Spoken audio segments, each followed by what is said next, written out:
Good morning. Last class में हमने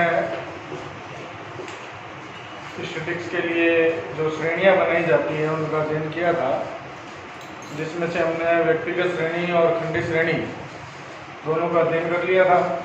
अब हम बात करते हैं अखंडित श्रेणी। एक बार व्यक्तिगत और खंडित श्रेणी का भी डिवीजन कर लेते हैं थोड़ा सा। श्रेणियां 3 प्रकार की होती है।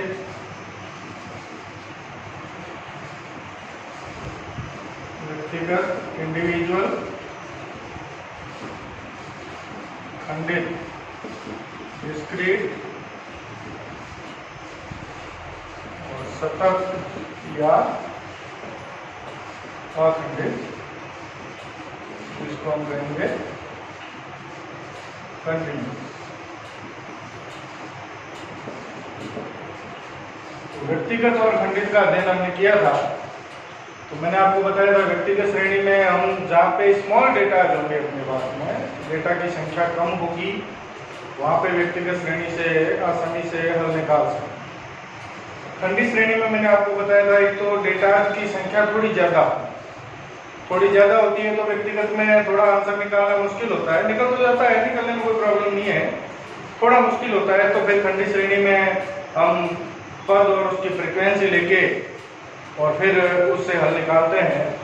और दूसरा मैंने आपको बताया था खंडित श्रेणी में ये आवश्यक है कि जो हमारे डेटा है, पद है, वो पूर्ण अंकों में होने चाहिए। पूर्ण अंकों में होगा तभी खंडित श्रेणी में सुविधाजनक रहेगा। अब हम बात करते हैं सतत या अखंडित श्रेणी। अब देखो इसमें क्या होता है, एक तो डेटा जैसे बहुत ज्यादा, जैसे मान लो पूरे नागौर महाविद्यालय में 4000 स्टूडेंट्स हैं। अब 4000 स्टूडेंट्स का कोई डेटा है, और व्यक्तिगत श्रेणी तो भूल ही जाओ, 4000 स्टूडेंट का डेटा है, मतलब 4000 बार डेटा लिखा जाएगा, तो उसको पढ़ने में, पहचानने में और उससे कोई हल निकालने में बड़ी मुश्किल होने वाली। तो व्यक्तिगत श्रेणी में तो उसको हम काम में ले नहीं सकते। खंडित श्रेणी में भी लेंगे, लेकिन उसमें प्रॉब्लम ये है, जैसे मान लो 100 नंबर का एक टेस्ट लिया है, तो टेस्ट में किसी के 0 भी आए होंगे, 1 भी आए होंगे, 2 भी आए होंगे, तो 0, 1, 2, 3, 4, 5, 6, 100 तक लेना पड़ेगा, तो वो भी बहुत लंबा हो जाता है प्रोसेस। तो फिर इस स्थिति में क्या किया जाए? नंबर ऑफ स्टूडेंट्स भी ज़्यादा है, मतलब पदों की संख्या भी ज़्यादा है, और जो मेन आइटम है वो भी 0 से लेके 100 तक है। और उसके अलावा मान लो मार्क्स भी हमने 1/4 भी दिया हुआ है, हाफ भी दिया हुआ है, 3/4 भी दिया हुआ है, तो और लंबा हो जाएगा। 0, 1/4, हाफ, 3/4, 1, इस तरह से बहुत लंबा हो जाएगा। तो इसके लिए फिर अखंडित श्रेणी को हम काम लेते हैं, क्योंकि संख्या पूर्णांकों में भी नहीं है और नंबर ऑफ डेटा जो है वो बहुत ज़्यादा है। तो यहाँ पे हम क्या करते हैं, अखंडित श्रेणी में अलग अलग तरह के ग्रुप बना दिए।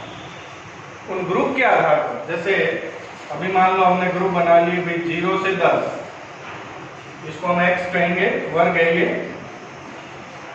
अब 0 से 10 मतलब 0 से लेके 10 नंबर तक लाने वाले कितने स्टूडेंट्स हैं, उनकी फ्रीक्वेंसी यहाँ पे लिख दीजिए।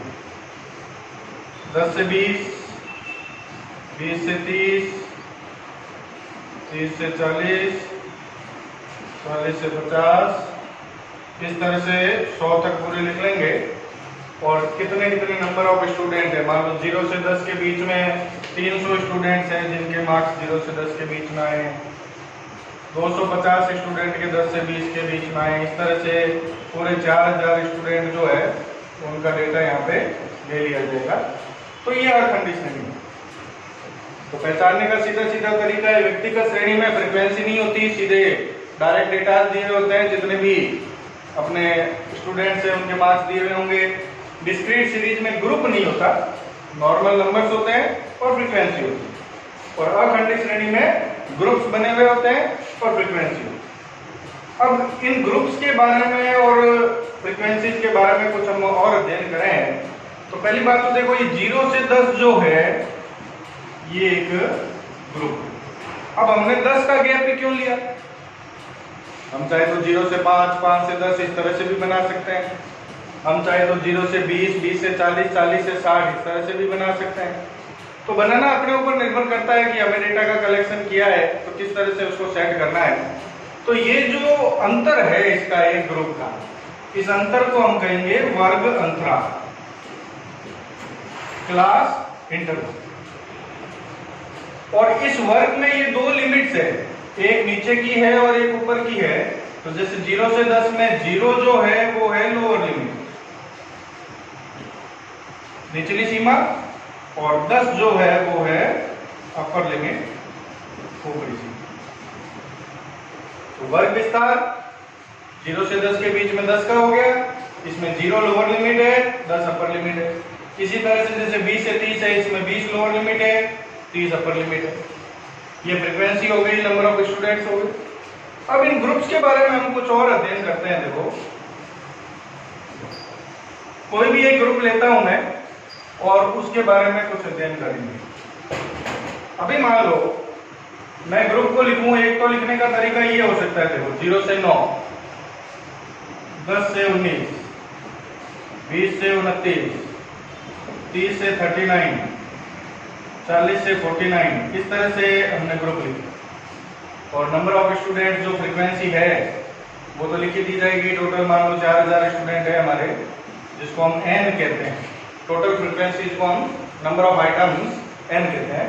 एक तो ग्रुप लिखने का तरीका ये हो गया, और एक जैसे अभी थोड़ी देर पहले मैंने लिखा 0 से 10, 10 से 20, 20 से 30, 30 से 40, 40 से 50, इस तरह से आगे बढ़ते गए। और इसकी भी फ्रीक्वेंसी तो वही है, चेंज नहीं हो रही। तो दोनों लिखे हुए तो सही है, दोनों तरह से ग्रुप बनाए जा सकते हैं। लेकिन इस तरह से जो हम ग्रुप बना रहे हैं, ऐसी श्रेणी को हम कहते हैं समावेशी श्रेणी, इंक्लूसिव सीरीज। और इस तरह से जो ग्रुप हमने बनाए हैं, इसको हम कहेंगे अपवर्ती श्रेणी, एक्सक्लूसिव। तो पहचान कैसे होगी? समावेशी श्रेणी में क्या हो रहा है, देखो पहले ग्रुप की अपर लिमिट क्या है 9, और दूसरे ग्रुप की लोअर लिमिट क्या है 10, सेम नहीं है ना, तो ये समावेशी श्रेणी। अपवर्ती में पहले ग्रुप की अपर लिमिट क्या है 10, दूसरे ग्रुप की लोअर लिमिट क्या है 10, इसी तरह से दूसरे ग्रुप की अपर लिमिट क्या है 20, तीसरे ग्रुप की लोअर लिमिट क्या है 20। मतलब एक ग्रुप की अपर लिमिट और उससे अगले ग्रुप की लोअर लिमिट सेम होती है तो वो अपवर्ती श्रेणी होती है, और सेम नहीं है तो समावेशी श्रेणी। तो श्रेणियां दोनों प्रकार से बनाई जा सकती है, लेकिन समस्या है, जैसे मैंने आपको बताया कि भाई अखंडित श्रेणी में यदि अंक पूर्ण अंकों में नहीं है तो भी हम ले सकते हैं। अब प्रॉब्लम क्या है, मान लो किसी स्टूडेंट्स के, यही समावेशी श्रेणी की हम बात करें, किसी स्टूडेंट के नंबर आए 15 आए तो वो कौन से ग्रुप में होगा 10 से 19। किसी के आए नंबर मान लो 27, कौन से ग्रुप में होगा 20 से 19। लेकिन मान लो एक स्टूडेंट के नंबर आए हैं 19.5, 19.5। अब 19.5 नंबर वाला कौन से ग्रुप में जाएगा, ये समस्या है, क्योंकि यहां तो हमने 10 से 19 लिखा और यहाँ 20 से 29 लिखा, तो 19.5 वाला किस में जाएगा, प्रॉब्लम है। प्रॉब्लम का निस्तारण कैसे किया जाए, तो ये निस्तारण केवल अपवर्ती श्रेणी में ही हो सकता है। 19.5 वाला इसमें आ नहीं सकता समावेशी श्रेणी में, तो अपवर्ती श्रेणी में आएगा। तो फिर समावेशी श्रेणी को उतना उचित नहीं माना जाता है। पूर्ण अंक के हिसाब से बात करें तो यदि पूर्ण अंक में है मध्य सारी, तब तो कोई दिक्कत नहीं है, समावेशी भी काम में ली जा सकती है। लेकिन पूर्ण अंक में नहीं है तो फिर केवल और केवल अपवर्ती श्रेणी ही काम में लेनी पड़ेगी। अब इसमें क्या है, जैसे मान लो 19.5 नंबर आए किसी, तो 19.5 कौन से ग्रुप में आएगा, 10 से 20 में आ जाएगा। 20 नंबर आए हैं किसी के, मान लो पूरे 20, तो वो इसमें नहीं आएगा 10 से 20, वो 20 से 30 में आएगा। 10 से 20 का एक्चुअल मतलब क्या है, 10 and more than 10 but less than 20, मतलब 20 इसमें शामिल नहीं होगा, 20 नेक्स्ट ग्रुप में शामिल होगा। क्लियर? अब मान लो अपने को प्रश्न दिया हुआ है और प्रश्न में इस तरह से ये समावेशी श्रेणी दे दी और हमें हल करना है उसको अपवर्ती श्रेणी में, तो समावेशी से अपवर्ती में बदलना, समावेशी को अपवर्ती में कैसे बदलें। तो समावेशी को अपवर्ती में बदलने का एक तरीका होगा तो तरीका क्या है, इसको हटा देता हूं मैं इस अपवर्जी को एक बार। अब देखो पहले ग्रुप की अपर लिमिट क्या है 9, दूसरे ग्रुप की लोअर लिमिट क्या है 10, दोनों के बीच में अंतर कितने का है 1। हमें क्या करना है, उस अंतर का आधा, मतलब 1 का आधा 0.5 हो गया। अब आपको क्या करना है, ये जितनी भी लोअर लिमिट्स है 1 2 3 4 5, इन लोअर लिमिट्स में से तो 0.5 लेस करेंगे और जितनी भी अपर लिमिट्स है उनमें 0.5 ऐड करेंगे। अब जैसे 0 में से 0.5 लेस किया हमने तो -0.5 से लेके 9 में 0.5 ऐड करेंगे तो 9.5, 10 में से 0.5 लेस करो 9.5, 19 में ऐड करो 19.5, 20 में से लेस करो 19.5, 29 में ऐड करो। इस तरह से ये ग्रुप बन जाए। ये देखो 49.5 तक मैंने लिख दिया है, आगे इसी प्रोसेस से बनते रहेंगे, फ्रीक्वेंसी एज इट इज रह जाएगी, उसमें कोई प्रॉब्लम नहीं। लेकिन एक समस्या और हो गई, अभी यहाँ पे -0.5, अब माइनस देखना पड़ेगा ये किस चीज के हम डेटा कलेक्ट किए हैं। जैसे मान लो ये मार्क्स, अब आप सोचो कि मार्क्स माइनस में हो सकते हैं क्या, नेगेटिव मार्किंग हो तो हो सकते हैं लेकिन जनरली नहीं होते हैं। तो फिर हम क्या 0.5 यहाँ पे लेना उचित है नहीं, तो हम क्या करेंगे, इस सीरीज को स्टार्ट 0 से ही करते हैं। तो पहले ग्रुप क्या हो गया 0 से 9.5, लेकिन मैं आपसे पूछूं कि पहले ग्रुप का क्लास इंटरवल वर्ग अंतराल कितना है, तो आप 9.5 नहीं कहोगे, 10 ही कहोगे।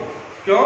क्योंकि हमने अपनी मजबूरी के कारण इसको 0 से स्टार्ट किया, अदरवाइज ये स्टार्ट -0.5 से ही होता। इसलिए इसका क्लास इंटरवल जो है, वर्ग अंतराल है, वो 10 ही रहेगा। अब मान लो मार्क्स की जगह यहाँ कुछ और हो, जैसे मान लो यहाँ पे हो टेम्परेचर। अब टेम्परेचर दिया हुआ है तो टेम्परेचर तो माइनस में हो सकता है, तो फिर उस सीरीज को आप माइनस से स्टार्ट कर सकते हैं। प्रॉफिट दिया हुआ है किसी कंपनी का 10 साल का, प्रॉफिट माइनस में हो सकता है, यदि लॉस हुआ है तो उसको आप माइनस से स्टार्ट कर सकते हो। मतलब कैटेगरी देखनी पड़ेगी कि भाई किस तरह का ग्रुप है। यदि माइनस से स्टार्ट हो सकता है तो माइनस से स्टार्ट कर देंगे, और होना पॉसिबल नहीं है तो उसको माइनस से स्टार्ट नहीं करना। ये चीज आपको स्पेशली ध्यान रखनी है कि माइनस से स्टार्ट करें या, और फ्रीक्वेंसी जो है वो तो एज इट इज है ही चलेगी। तो उसके बाद में हमें जो भी हल निकालना है उस हल के ऊपर आ सकते। तो इस तरह से आपको मैंने समावेशी श्रेणी और अपवर्जी श्रेणी के बारे में बताया है। हालांकि कंटिन्यूअस सीरीज में और भी बहुत सारी बातें बताने की है, उसको हम नेक्स्ट क्लास में डिस्कस करेंगे। फिलहाल आपको कंटिन्यूअस सीरीज में अखंडित श्रेणी में किस तरह से कार्य होता है और समावेशी और अपवर्जी कैसे बनती है, समावेशी को अपवर्जी में चेंज कैसे करते हैं, ये सब चीजें मैंने आपको बता दी है। बाकी नेक्स्ट क्लास में आपको इसी कंटिन्यूअस सीरीज के बारे में कुछ और जो बातें बतानी है उनके ऊपर डिस्कस करेंगे हम। धन्यवाद।